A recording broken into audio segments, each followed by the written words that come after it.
Good evening, you're now with me, Handy Gui for TVS Nightline, and here are the headlines for tonight. Sarawak will implement the use of dry detention basins to address a flooding issue. The government is formulating targeted initiatives and focus agendas to drive progress in the federal territories this year.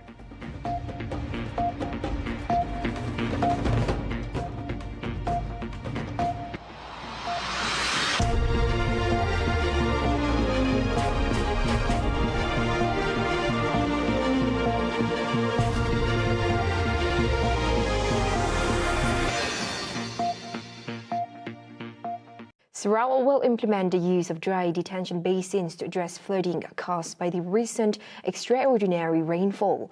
Deputy Premier of Sarawak, Dr. Sim Kui Hian, stated that this innovative strategy, inspired by Japanese technology, incorporates underground detention basins in flood disaster management within the state.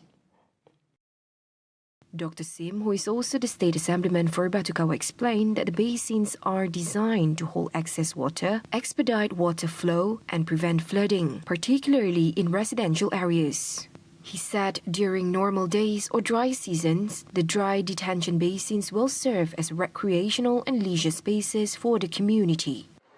The DID has started doing quite a number of dry ponds, and the initial few dry ponds are in Batukawa. Dry pond meaning that, this field has been a lot of raining, a lot of rains, and then the water sometimes cannot go down to the river fast enough. So, and if the rivers got high tide, the water cannot flow, and as a result, what will happen? It will start flooding. So, it is a concept in which the Japanese did very, very well. And what the Japanese did very well, because they are preparing for tsunami.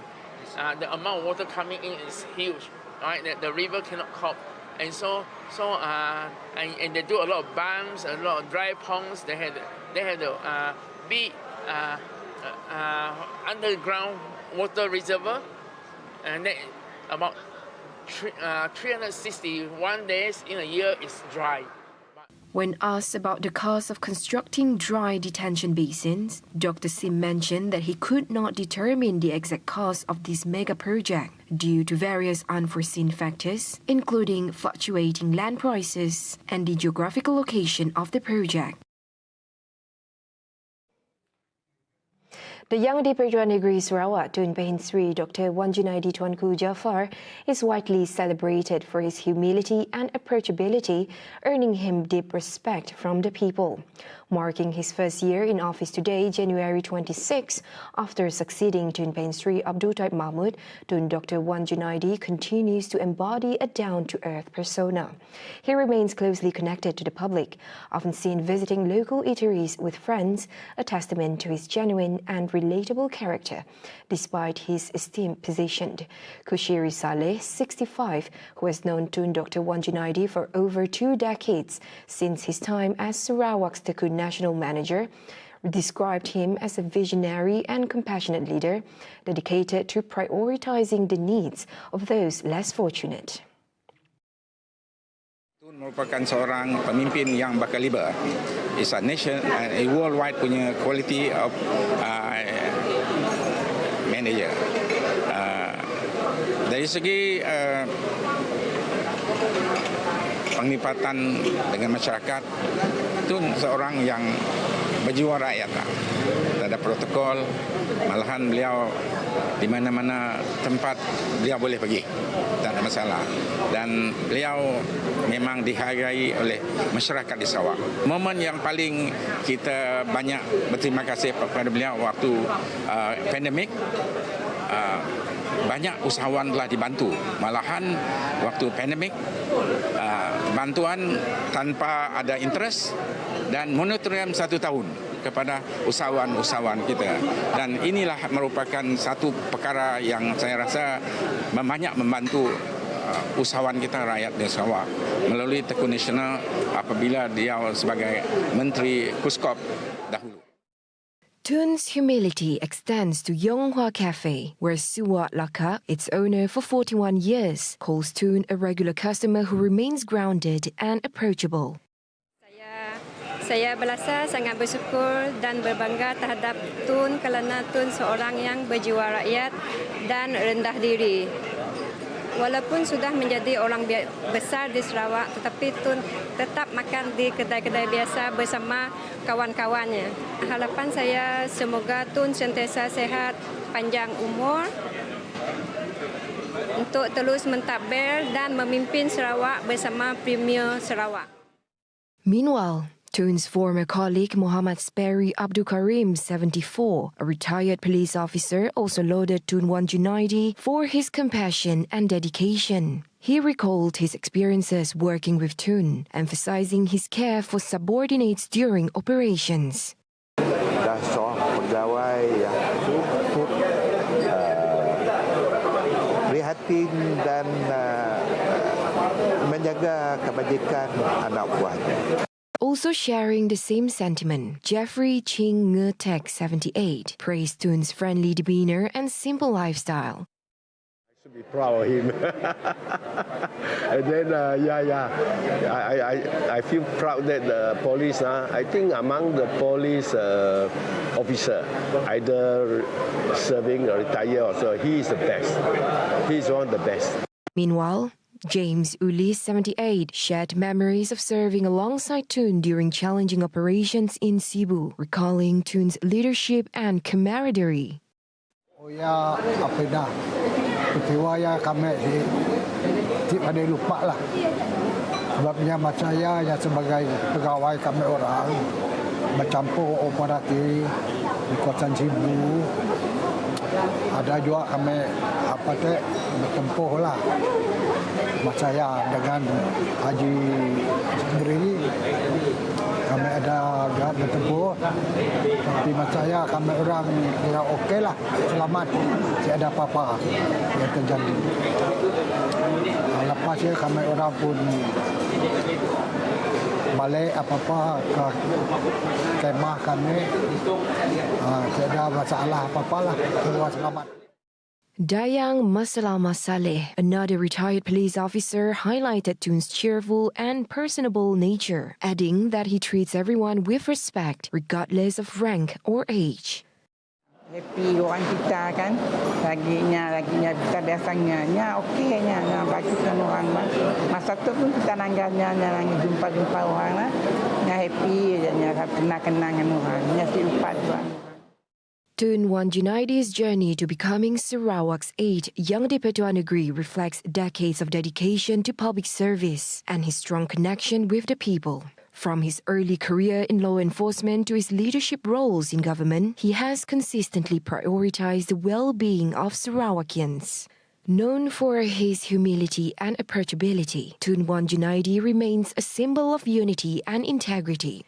His contributions continue to inspire pride and optimism for the future of Sarawak.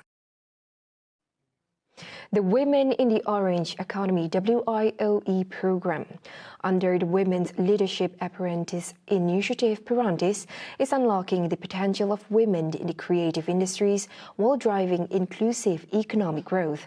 Founder of WIOE and a key figure in Parantis, Shana Sabiri, shared her insights into how the initiative is creating leadership opportunities for women. Menerusi WIOE 2025 ataupun Women in Orange Economy Leadership Conference ini, kita ingin memberikan platform kepimpinan, terutamanya kepada wanita dalam industri kreatif. She further added that women entrepreneurs in the creative sector not only create jobs but also foster innovation and community development. The vibrant orange economy, driven by cultural, artistic and intellectual creativity, represents a significant contributor to global economic activity. Speaking at the Jingga Economy Leadership Conference held at Pustaka, Kuching this afternoon, Shanas emphasized the pivotal role of women in economic growth and national income generation. Wanita yang terlibat dalam industri kreatif ini sekaligus mencana pendapatan negara juga kan. Jadi mereka inilah yang harus diberikan lebih banyak platform kepimpinan. Kita nak dengar suara wanita. Kita nak ramai lagi peluang-peluang ini diberikan kepada wanita dalam industri kreatif. In addition to that, she said, the digital era and greater access to technology have amplified women's voices, enabling them to break traditional barriers and achieve global recognition. As such, Sharnas urged women to support initiatives like WIOE to further their empowerment in creative industries such as music, fashion, craft, entrepreneurship, and technology. She further added that the success of women in the greater economy serves as an inspiration for Sarawak's younger generation, reinforcing the importance of pursuing careers in this vibrant sector for collective empowerment and growth.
All agencies have been tasked with setting targets and priorities to maximize the potential of the three territories, namely Kuala Lumpur, Putrajaya and Labuan.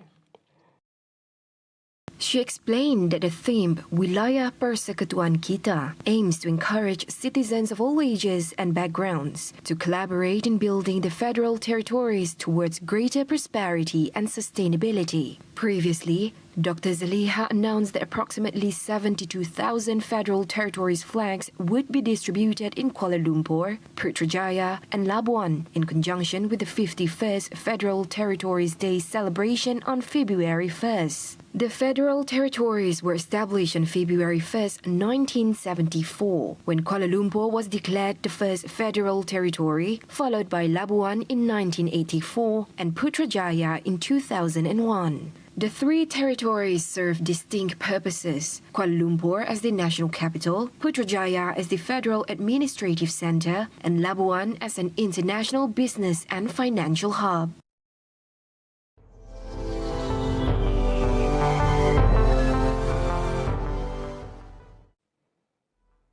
French police have arrested 10 individuals, 9 men and 1 woman, suspected of kidnapping and torturing David Balland, co-founder of cryptocurrency company Ledger, and his partner.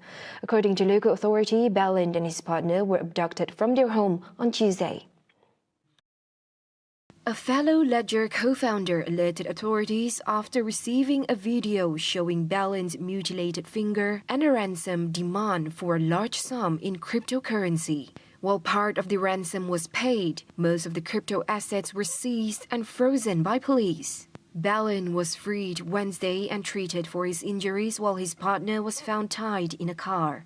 The suspects, some with criminal records, face potential charges of gang-related kidnapping, torture, and armed extortion.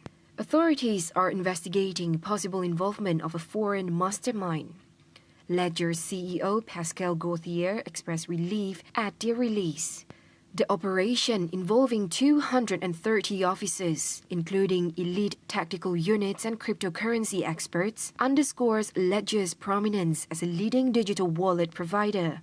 Cryptocurrencies, known for their volatility, can yield significant gains or losses, making them lucrative yet risky targets for crime. Those were the updates on TVS Nightline. I'm Handy Gui. Thank you for watching. Have a good night.